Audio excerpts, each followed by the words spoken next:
পুঁজিবাজারে অনেক সময় আমরা কিছু ভুল ভ্রান্তি করে থাকি। এর মধ্যে সচরাচর এমন কিছু মিস্টেক আমরা করে থাকি যাকে মাইনর মিস্টেক বলা হয়, অর্থাৎ যে ধরনের ভুল আমরা করলে শোধরানোর মতো স্কোপ থাকে, কিন্তু হঠাৎ এমন কিছু মিস্টেক বাই সার্কমস্ট্যান্স, বাই সিচুয়েশন কিংবা ইম্পালসিভলি আমরা করে ফেলি, যেটা পরবর্তীতে শোধরানোর মতো খুব একটা স্কোপ থাকে না। আর এ ধরনের ভুলগুলোকে আমরা বলে থাকি ফ্যাটাল মিস্টেক। আর এ ধরনের ভুলগুলো আমাদের পোর্টফোলিওকে ড্যামেজ করে দিতে পারে। Guys, this is an important discussion on today and we need to talk about this. যারা যারা আমাদের কাছ থেকে টেকনিক্যাল সাপোর্ট নিতে ইন্টারেস্টেড, মাত্র 1000 টাকায় আমরা 1 বছরের জন্য টেকনিক্যাল সাপোর্ট দেব। বেসিক্যালি আমরা ট্রেন্ডি স্টকগুলোকে সর্ট আউট করে সেই স্টকগুলোর এন্ট্রি, এক্সিট এবং স্টপ লস সেট করে দেব এবং প্রতিদিন আপনাদেরকে আপডেট পাঠাবো। এছাড়া মার্কেট নিয়েও কিন্তু আমরা ফ্রিকোয়েন্টলি আপডেট দিয়ে থাকি। সো যারা যারা আমাদের এই টেকনিক্যাল সাপোর্ট পেতে ইন্টারেস্টেড, আমাদের সাথে যোগাযোগ করতে পারেন 01718286267 নাম্বারে। প্রথমে আমি আপনাদেরকে একটি ভিডিও ক্লিপ দেখাবো। This is a very nostalgic scene of Titanic movie এবং সবাই এই মুভিটি দেখেছেন।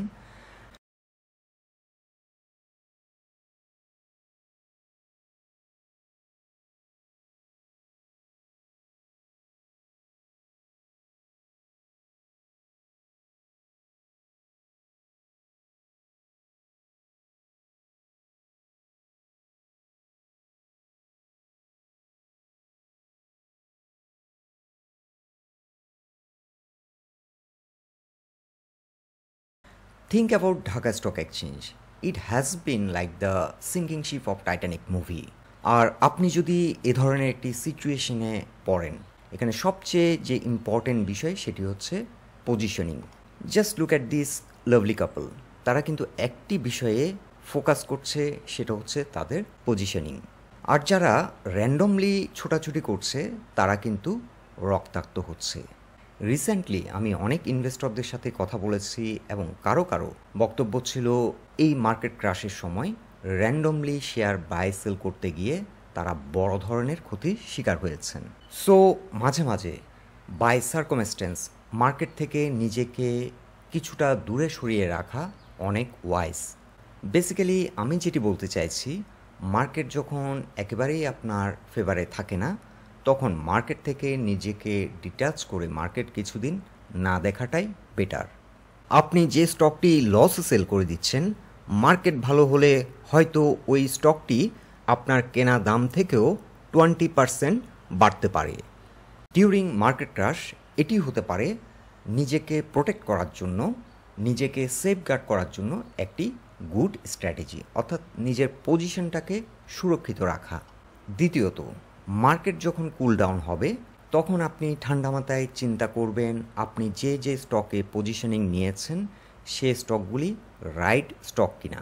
মার্কেট সাপোর্ট পয়েন্ট আইডেন্টিফাই করে ট্রেন্ড কোন দিকে ফলো করছে, ট্রেন্ডকে ফলো করবেন এবং ট্রেন্ডের সাথে থাকার চেষ্টা করবেন।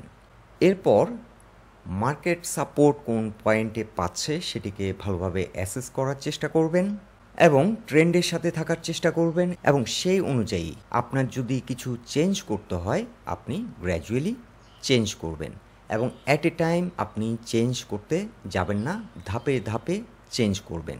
ফর এক্সাম্পল, আপনি হয়তো ইন্স্যুরেন্স সেক্টরের কোনো একটি স্টকে বেশি পজিশনিং নিয়েছেন, কিন্তু মার্কেট ট্রেন্ড ফলো করছে ফার্মাসিউটিক্যালস কিংবা অন্য কোনো সেক্টরের দিকে।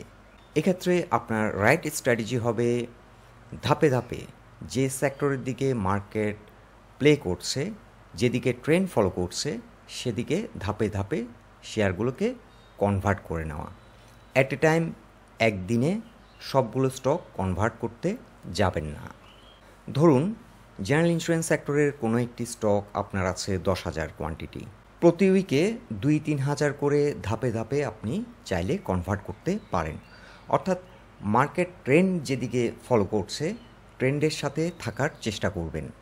তৃতীয়ত, মার্কেট যখন আপ ট্রেন্ড ক্রিয়েট করে আর আপনি যদি প্রফিট টেকিং করতে তাড়াহুড়ো করেন তাহলে কিন্তু আপনি অনেক প্রফিট মিস করতে পারেন। অর্থাৎ প্রফিট লস করতে পারেন। মার্কেট যখন আপ ট্রেন্ডে যায় তখন আপনার হাতে থাকা স্টকগুলি যদি ট্রেন্ড ফলো করে, অর্থাৎ যে স্টকটি বাড়ছে সেটিকে আপনাকে বাড়তে দিতে হবে। এমন হতে পারে কোনো একটি স্টক ডাবল হয়ে যেতে পারে। সো আপনি যদি 5% কিংবা 10% প্রফিট দেখে কুইকলি প্রফিট টেক করে নেন, আপনি একটা বড় প্রফিট থেকে বঞ্চিত হতে পারেন। যখনই কোনো একটি স্টক ট্রেন্ড ফলো করছে, স্টকটির দাম বাড়ছে, আপনাকে কিন্তু পেশেন্ট হতে হবে। নাম্বার 4 হচ্ছে আপনার পজিশন সাইজিং খুবই ইম্পর্ট্যান্ট।